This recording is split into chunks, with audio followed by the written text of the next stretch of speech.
महिला के गर्भपात से जुड़ी हुई जिसकी मेडिकल प्रेगनेंसी टर्मिनेशन की अगर बात करें तो करीब करीब 24 हफ्तों की ये अवधि होती है। लेकिन सुप्रीम कोर्ट में एक महिला पहुंची थी, प्रेगनेंसी के अबॉर्शन की इजाजत के लिए 26 हफ्तों की प्रेगनेंसी थी और ऐसे में सुप्रीम कोर्ट में बड़ा रोचक मामला सामने आया।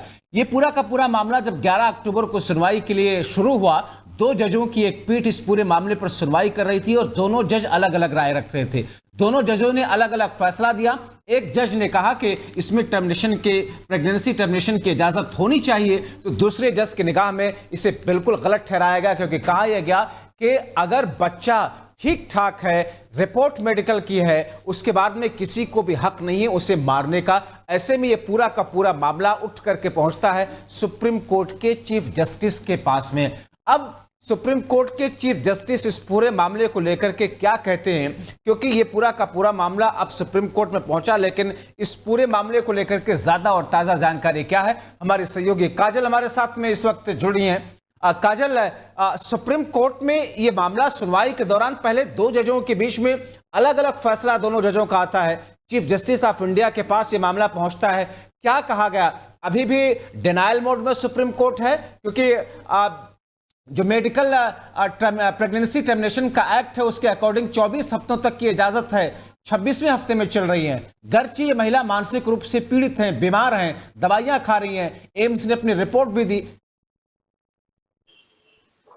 जी देखिए, जब बात जिस तरह से ये 26 मंथ का जो अबॉर्शन केस है और इसको लेकर पहले भी चर्चा हुई थी, यानी कि 11 अक्टूबर शुक्रवार को इस बात पर चर्चा हुई थी, लेकिन आज जो सुप्रीम कोर्ट है उसने पूरी तरह से इनकार कर दिया और सुप्रीम कोर्ट ने कई ऐसे सवाल भी दागे हैं महिला से कि क्या 26 हफ्ते पहले महिला को याद नहीं आया कि वो डिप्रेशन में है, या फिर जिन दवाओं का वो प्रयोग कर रही है क्या उस बच्चे पर असर पड़ेगा।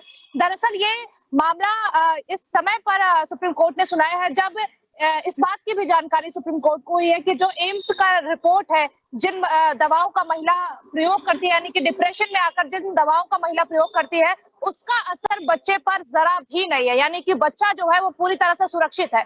और आज इसी बात को लेकर सुप्रीम कोर्ट ने कई सवाल भी दागे हैं कि क्या 26 हफ्ते पहले से ये इस बात की जानकारी नहीं थी या फिर डिप्रेशन का शिकार थी, तो इससे पहले ऐसा क्यों नहीं किया गया। और अब अगर बच्चे का अबॉर्शन होता है तो उसकी धड़कनें जो है बंद करनी पड़ेगी और ये कहीं ना कहीं भ्रूण हत्या कहलाएगा।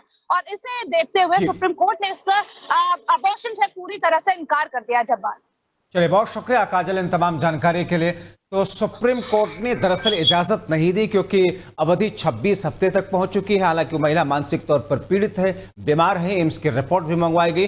हालांकि इससे पहले 2 जजेस ने आपस में जब इख्तलाफ उनके बीच में हुआ और दोनों जजेस ने अलग अलग फैसला दिया, तो फिर उसके बाद में मामला सुप्रीम कोर्ट की चीफ जस्टिस के पास पहुंचा और जिसके बाद में महिला को इजाजत नहीं दी गई।